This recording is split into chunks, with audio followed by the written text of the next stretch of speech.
Donc moi c'est Johan Suan, je suis gérant d'une société d'une quinzaine de salariés sur Rennes. Alors le nom d'entreprise c'est Alix Caressan. Pour expliquer un petit peu l'histoire de la boîte, de l'entreprise, c'est une entreprise qui a 60 ans, qui a été créée par Monsieur Alix et qui a revendu à Monsieur Caressan en 92 et moi j'ai repris en 2010. Donc c'est une société qui, quand j'ai repris, avait des plombiers et des électriciens. C'était une petite société de 3 salariés qui était spécialisée dans la rénovation.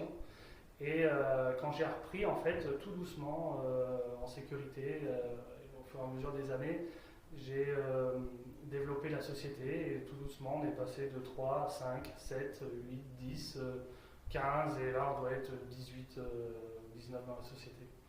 Donc la société aujourd'hui comprend des plombiers chauffagistes, des électriciens, carreleurs et des dépanneurs, tout ce qui est entretien, dépannage, chaudière. Alors, la particularité en fait de notre société, c'est vraiment d'être polyvalent, c'est-à-dire qu'on a une panel de métiers dans la société qui permet de prendre une bonne partie d'un chantier. C'est-à-dire qu'on va être capable, et c'est vrai que c'est un point fort pour les architectes ou pour les clients, c'est qu'on est capable de prendre des lots électricité, de lots plomberie, de lots chauffage, ventilation, et en plus derrière de faire tout ce qui est entretien et dépannage. Et là, c'est pareil pour les salles de bain, le fait d'avoir un carreleur, ça permet d'avoir beaucoup plus de confort pour le client et d'avoir moins d'interlocuteurs. Notre force, en fait, à nous, c'est par le cursus des salariés. Beaucoup sont issus du compagnonnage.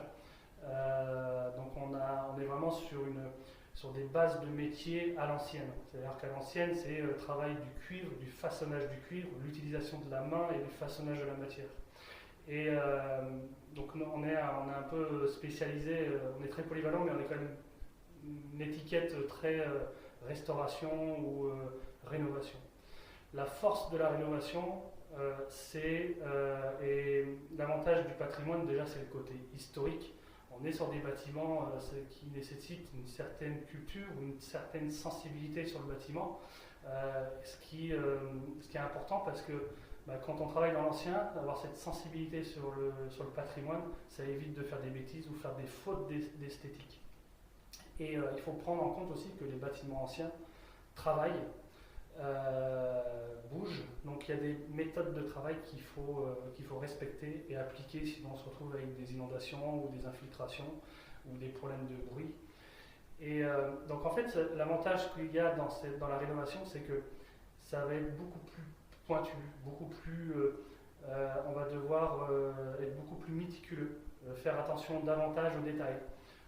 Et ça va demander aussi, on va plus se rapprocher de l'artisanat pur, c'est-à-dire le travail de la main, et pour faire quelque chose d'esthétique, parce que passer des cuivres qui fait des montagnes russes dans une maison ou des cintres, ça s'appelle le cintrage des tubes, s'ils ne sont pas parallèles, c'est pas esthétique. Et il y a toute une méthode derrière qu'il faut faire attention. Donc ça, c'est vraiment la force de la rénovation, c'est le plaisir de donner vie à un bâtiment ancien, de redonner vie à un bâtiment ancien et de travailler main dans la main avec les autres corps d'État pour pouvoir faire quelque chose, une œuvre qui est jolie. Voilà les forces de l'entreprise.